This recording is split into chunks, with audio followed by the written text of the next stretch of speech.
Sir నమస్కారం sir. నమస్తే. Sir Raj Tarun and Lavanya వీళ్ళిద్దరి మధ్య ఒక వివాదం రావడం మనం చూసాం గత కొంతకాలం క్రితం. సో వాళ్ళిద్దరి మధ్య వివాదంగా ఇది మొదలై ఆ తర్వాత ఎన్నో మలుపులు ఎన్నో కోణాలు ఇందులో ఉండడం చూస్తున్నాం సార్. ఒక పర్సన్ ఎంటర్ అవ్వడం, ఇంకో పర్సన్ ఎంటర్ అవ్వడం, మనకు తెలుసు శేఖర్ భాష ఎంటర్ అయ్యాడు, మస్తాన్ సాయి ఎంటర్ అయ్యాడు. ఆ తర్వాత ఈ వివాదం మొత్తంలో రాజ్ తరుణ్ పక్కకు అయిపోయాడు. ఇప్పుడు మస్తాను అండ్ శేఖర్ భాష లావణ్య వివాదంగా కూడా మారిపోయింది. అయితే ఆ తర్వాత మొత్తం సైలెంట్ అయిపోయిన తర్వాత రీసెంట్గా మళ్ళీ నిన్న ఆమె లావణ్య మస్తాన్ సాయి పైన కేసు పెట్టింది. అతని దగ్గర 200కు పైగా అశ్లీల వీడియోస్ ఉన్నాయి. కొంతమంది యాక్టర్స్వి నిఖిల్ పేరు కూడా ఆమె చెప్పడం చూస్తున్నాం. సో ఆయన మీద కేసు పెట్టి అరెస్ట్ కూడా చేయించేసింది. అటు శేఖర్ భాష అతనికి అగెనిస్ట్గా మాట్లాడుతున్నాను కూడా అతని మీద కూడా కంప్లైంట్ చేసింది. సో ఎంటైర్గా ఈ వివాదం చూసుకుంటే సార్ మళ్ళీ కూడా రైజ్ అవ్వడం చూస్తున్నాం. హాట్ టాపిక్గా మారిపోయింది. అసలు ఎటు వెళ్తుంది, మీరు ఇష్యూ పైన ఏం చెప్తారు సార్? అంటే గందరగోళం ఏం లేదు, చాలా క్లారిటీతో ఉంది ఆ కేసు. ఓకే, ఎవరు ఏ రకమైనటువంటి కన్ఫ్యూజన్లు పడక్కర్లేదు. మస్తాన్ సాయి అనే క్యారెక్టర్ మొదటి నుంచి ఉంది. అయితే ఈ మస్తాన్ సాయి అనే క్యారెక్టర్ని ఎవరు పట్టుకొచ్చారు, ఏ కాంటెక్స్ట్లో పట్టుకొచ్చారు? ఈ మస్తాన్ సాయి అనే అతనికి ఈఎంఐకి ఒక ఎఫ్ఐఆర్ ఉంది అనేది ఎస్టాబ్లిష్ చేయడంలో భాగంగా ఇతని పేరు మొదట ప్రస్తావించిన వ్యక్తి రాజ్ తరుణే. ఓకే, ఆ తర్వాత ఈ మస్తాన్ సాయికి ఈఎంఐకి చాలా బలమైనటువంటి సంబంధాలు ఉన్నాయనేది ఎస్టాబ్లిష్ చేయడం కోసం శేఖర్ భాష చాలా కష్టాలు పడ్డాడు. అందులో భాగంగా గుంటూరులో ఒక పోలీస్ స్టేషన్లో దాఖలైనటువంటి ఒక ఎఫ్ఐఆర్ని పట్టుకొచ్చి ఆయన మీడియా ముందు చదివి వినిపించాడు. ఈ చరిత్ర అంతా మనకు తెలుసు. అంటే ఈ 3 పాత్రలు ఉన్నాయి కథలో. శేఖర్ భాష ఆయన ఇక్కడ ఆయన రోల్ ఏంటో ఆయనే చెప్పుకున్నాడు ప్రపంచాన్ని. ఆయన పురుషుల పాలిట, అంటే ఒక రకంగా ఇప్పుడు మహిళా సంఘాలు ఎలాగైతే ఉన్నాయో పురుషులకు కూడా వాళ్ళ హక్కుల్ని ప్రొటెక్ట్ చేయడానికి వాళ్ళ మీద మహిళలు జరుపుతున్నటువంటి ఒక రకమైనటువంటి బ్లాక్ మెయిలింగ్ టార్గెట్లుగా పురుషుల్ని మార్చేసి మహిళలు చేస్తున్న దాడుల నుంచి పురుష ప్రపంచాన్ని కాపాడటం కోసం అడ్డుపడటానికి సిద్ధపడిపోయినటువంటి ఒక సమర యోధుడిగా తన్ని తాను చెప్పుకున్నాడు. ఆయన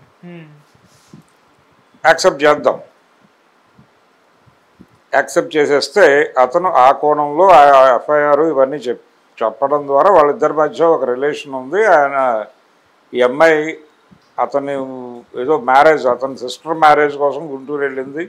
ఆ అమ్మాయిని ఒక చోట ఉంచాడు, ఒక షెల్టర్లో. అక్కడి నుంచి ఆ అమ్మాయితో ఆయన ఏదో రొమాన్స్ చేశాడు, అది ఆయన ఎస్టాబ్లిష్ చేసింది. ఆ సందర్భంగా ఆ అమ్మాయి విల్కి వ్యతిరేకంగా ఏదో జరిగింది అక్కడ. ఆవిడ కేసు బుక్ చేసింది. ఆ ఎఫ్ఐఆర్ కాపీ ఆయన చదివాడు. ఇప్పుడు ఈవిడ కార్యక్రమం ఏమిటి? ఇప్పుడు మస్తాన్ సాయి ఎందుకు వచ్చాడు మార్కెట్లోకి అంటే తన మీద తనకి మస్తాన్ సాయికి ఏదో ఉందని కదా వాళ్ళు ఎస్టాబ్లిష్ చేసి తద్వారా తప్పుకుందామని చూశారు. ఇప్పుడు ఈవిడ ఈ మస్తాన్ సాయి అనేవాడు తను హెరాస్ చేస్తున్నాడు, బ్లాక్మెయిల్ చేస్తున్నాడు అని ఈ మస్తాన్ సాయి అనే క్యారెక్టర్ని తన జీవితం నుంచి కడిగేసేటువంటి ప్రయత్నంలో భాగంగా ఈ కేసు దాఖలు పరిచారు. ఈ హార్డ్ డిస్క్ గొడవ, అశ్లీల వీడియోలు. ఇప్పుడు అతనేం చెప్తున్నాడు, ఇందులో తన వైఫ్ వీడియో ఉన్నట్టుగాను తన గర్ల్ ఫ్రెండ్ వీడియో ఉన్నట్టుగాను చెప్తున్నాడు. ఈ వైఫ్ వేరు, గర్ల్ ఫ్రెండ్ వేరు, అవి రెండు పాత్రలు అనే విషయాన్ని గమనించాలనే విషయం కూడా చెప్పాడు ఆయన. చెప్పేసి వాళ్ళ అనుమతి మేరకే ఆ వీడియోస్ తీశాను, నేను అవి నా హార్డ్ డిస్క్లో పెట్టినా, దానిలో తప్పేంటి అంటున్నాడు. అయితే చాలామంది ప్రస్తుతం సినిమా ఇండస్ట్రీలో ఉన్నటువంటి నటీమణుల తాలూకా వీడియోస్ కూడా తన దగ్గర ఉన్నాయి. వాటితో అతను బ్లాక్మెయిల్ చేస్తున్నాడు. బ్లాక్మెయిల్ చేస్తూ బతకటమే అతను జీవనోపాధి అన్న లెవెల్లో ఆవిడ ఎస్టాబ్లిష్ చేస్తున్నారు.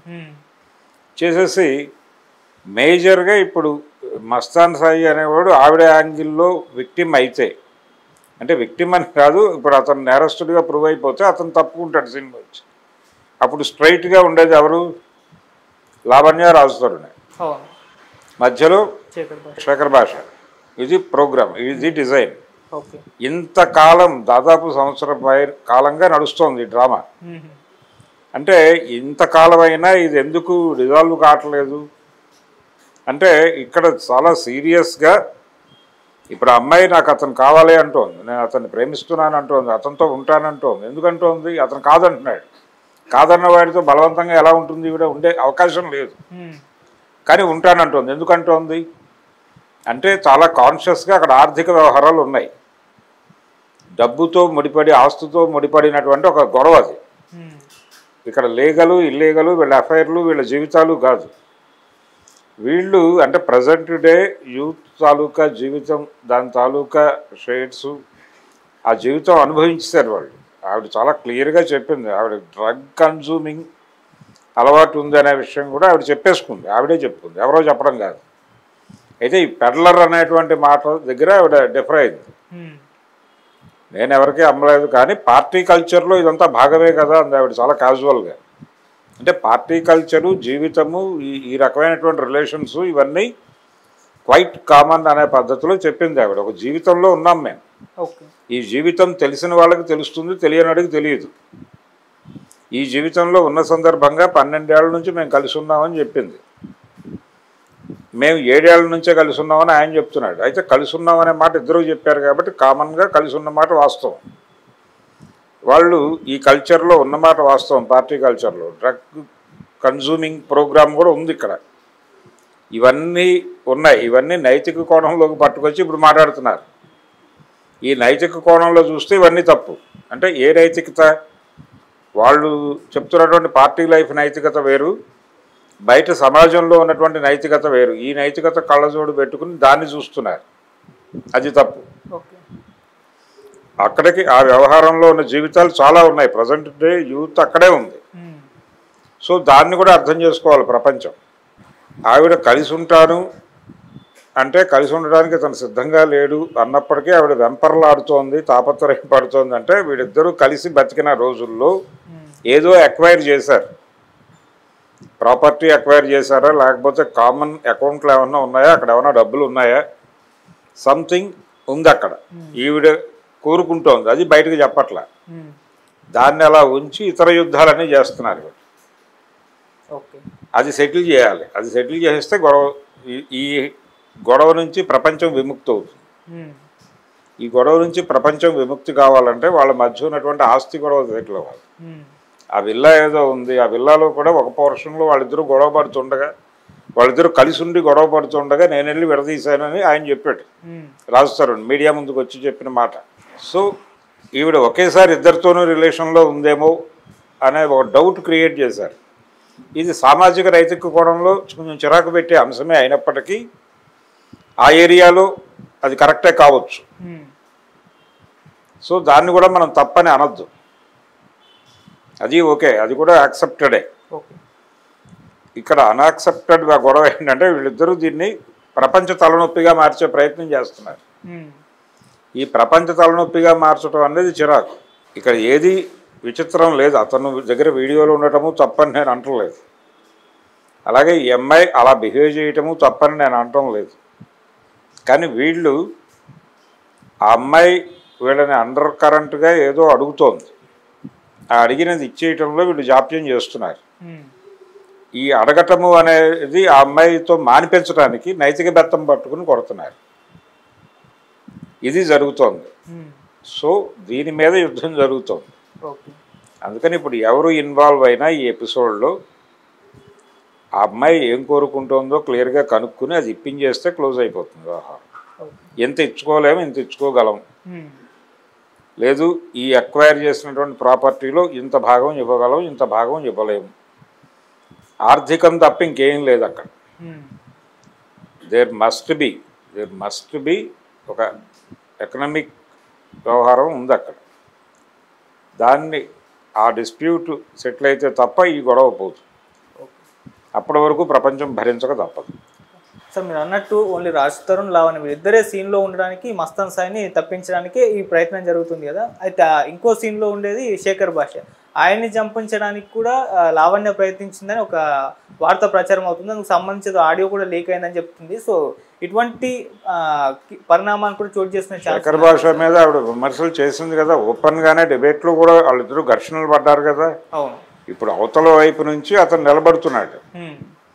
అతను పురుష పరిరక్షకుడిగా నిలబడుతున్నాడు. ఆయన పురుష హక్కుల పరిరక్షకుడిగా తన్ని తాను ప్రమోట్ చేసుకుంటూ ప్రొజెక్ట్ చేసుకుంటూ మాట్లాడుతున్నాడు. ఆయన ఆ ఒక్క విషయంలోనే కాదు, ఆయన జానీ వైపు కూడా స్టాండ్ తీసుకుని మాట్లాడాడు.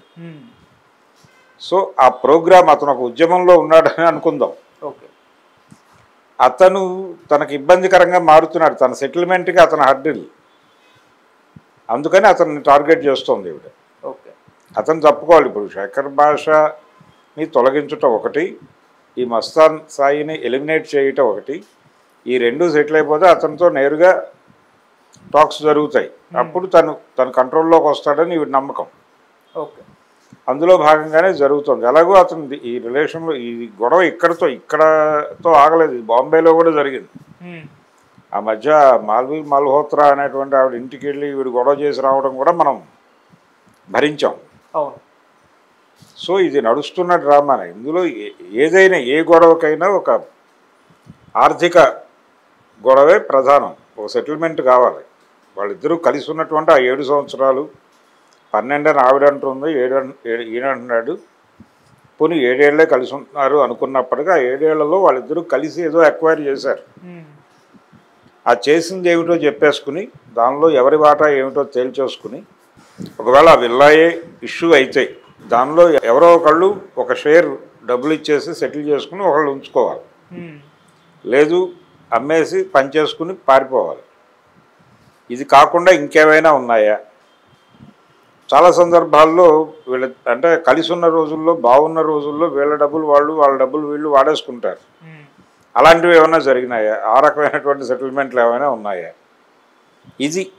ఇదే గొడవ, అంతకుమించి ఏమీ లేదు. ఆర్థికమే. సార్ వీళ్ళ గొడవ వీళ్ళే. ఓకే. ఇప్పుడు అకారణంగా హీరో నిఖిల్ పేరు ఈ వివాదంలోకి వచ్చింది. అట్లా లావణ్య ఏం చెప్తుందంటే మస్తాన్ సాయి దగ్గర హీరో నిఖిల్కి సంబంధించిన వీడియోలు కూడా ఉన్నాయని చెప్పడంతో ఒక్కసారిగా ఆయన ఇమేజ్కి దెబ్బ పడే విధంగా మాట్లాడేస్తున్నారు. ఇమేజ్కి దెబ్బ అని ఎలా అంటారండి? వాళ్ళందరూ ఒక లైఫ్లో ఉన్నారు. ఆవిడే చెప్పింది పార్టీ లైఫ్ అంది. పార్టీ లైఫ్లో ఉన్నారు ఈ ప్రజలందరూ. పబ్బులలో దాడులు జరిగినప్పుడు దొరుకుతున్నారు కదా వీళ్ళందరూ. డ్రగ్స్ సరఫరా జరుగుతున్నటువంటి పబ్బుల్లో కూడా వీళ్ళ ఆచూకీ ఉంది కదా. ఇప్పుడు ఆవిడెవరు, నాగబాబు గారి కుమార్తె కూడా అక్కడ టచ్ ఆడినటువంటి సందర్భం మనం చూసాం. సో ఒక కల్చర్ ఉంది, ఆ కల్చర్ని యాక్సెప్ట్ చేయాలి ముందు. అది తప్ప రైటా అనేటువంటి చర్చ తప్పు. ప్రజెంట్ డే యూత్ దాన్ని యాక్సెప్ట్ చేసింది. ప్రభుత్వం పర్మిషన్ ఇస్తేనే కదా పబ్బులు నడుపుతోంది అక్కడ. మీరు జూబ్లీ హిల్స్లో చాలా స్ట్రీట్స్లో ఇది నడుస్తోంది. అంటే ఒక సామూహిక కార్యక్రమంగా నడుస్తోంది అది. దాన్ని ప్రజెంట్ డే కల్చర్గా యాక్సెప్ట్ చేసేస్తే గొడవ లేదు. నైతికత అనేది తీసేయండి, నైతికత లేదు ఇక్కడ. నైతికతకి ప్రయోజనం ఉంటుంది. నైతికత అనేదానికి ఇట్ సెల్ఫ్ ఒక ప్రయోజనం ఉంటుంది. ఆ ప్రయోజనం కోసమే నైతికత తీస్తారు.